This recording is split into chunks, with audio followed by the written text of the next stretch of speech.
But when it comes to the faceless threat of cyber terror, American hypocrisy rings loud and clear. Recently, the U.S. government has been ramping up fear about cyber terrorism, saying that cyber warfare will soon be the biggest threat facing the U.S.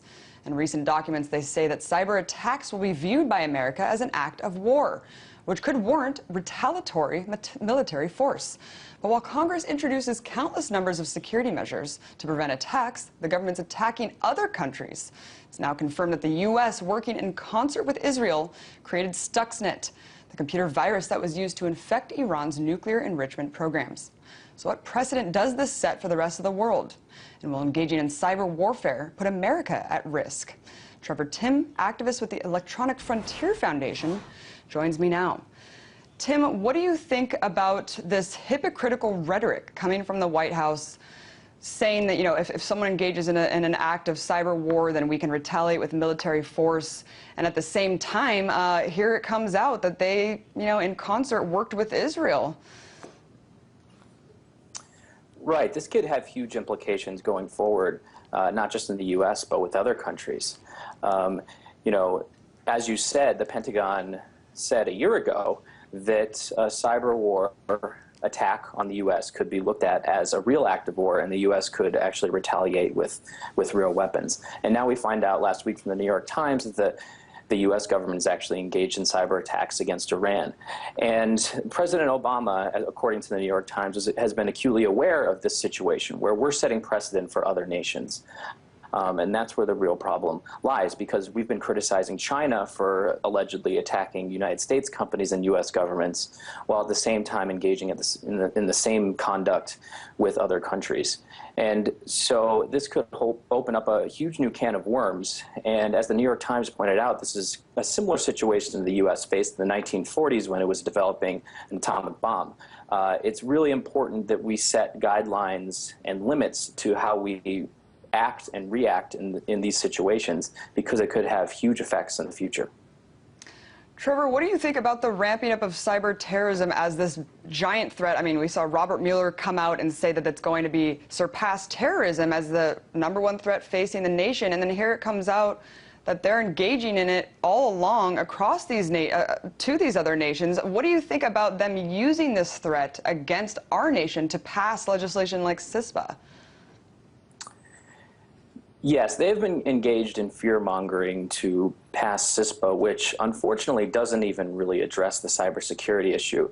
The problems with CISPA it just addresses information sharing. So it lets companies and governments share huge amounts of information with each other, which could lead to companies giving your personal information, your communications, to the government without a warrant, which current privacy law now prevents. And so CISPA kind of carves a giant hole into this.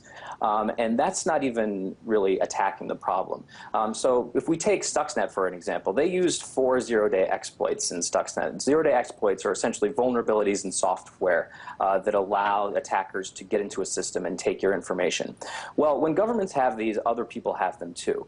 And there's a huge underground market for these zero-day exploits, which are being sold to governments all around the world for hundreds of thousands of dollars. Now, it should be the U.S. policy where if they find out about a zero-day exploit, that they tell a company immediately. They tell a browser that their system is vulnerable, and they can fix it and make us all safe.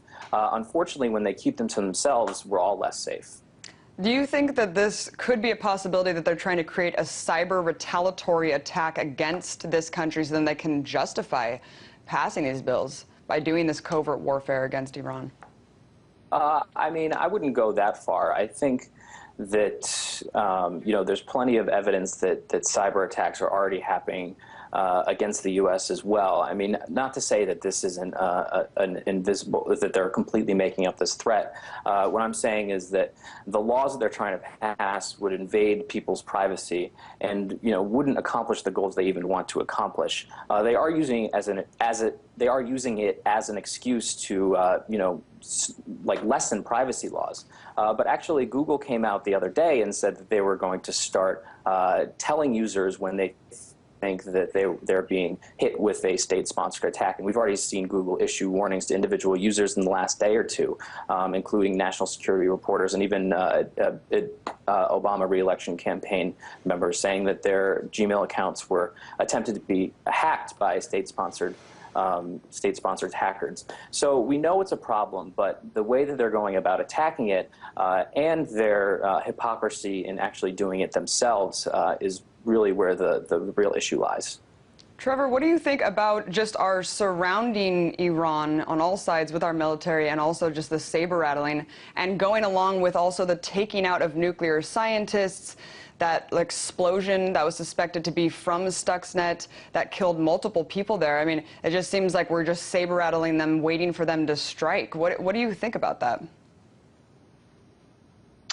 Well, I mean, the Stuxnet virus, how it worked was it overwhelmed their centrifuges in their nuclear facilities, and the explosions, whatever damage it caused, Stuxnet wasn't involved in any of the explosions that killed Iranian scientists. That's a completely separate issue where scientists have been found dead by targeted assassination, it seems like. I mean, the real problem is that we're trying to negotiate with Iran right now to get them to stop their nuclear program, but at the same time we're engaged in these covert activities, which when Iran finds out about them, obviously they're going to be upset, and it could end up backfiring on us completely, where we could make progress in negotiations using diplomacy, but where they end up realizing that the U.S. is attacking them via cyber warfare, and could end up ending the negotiations essentially. Well, I guess that's the real question, is why is the White House saying publicly that we're trying to negotiate them with them peacefully about their nuclear program, the sanctions and all this, but at the same time actually engaging in warfare and making these acts against their facilities? Thanks so much for coming on and sharing your opinion. That was Trevor Timm, activist with the Electronic Frontier Foundation.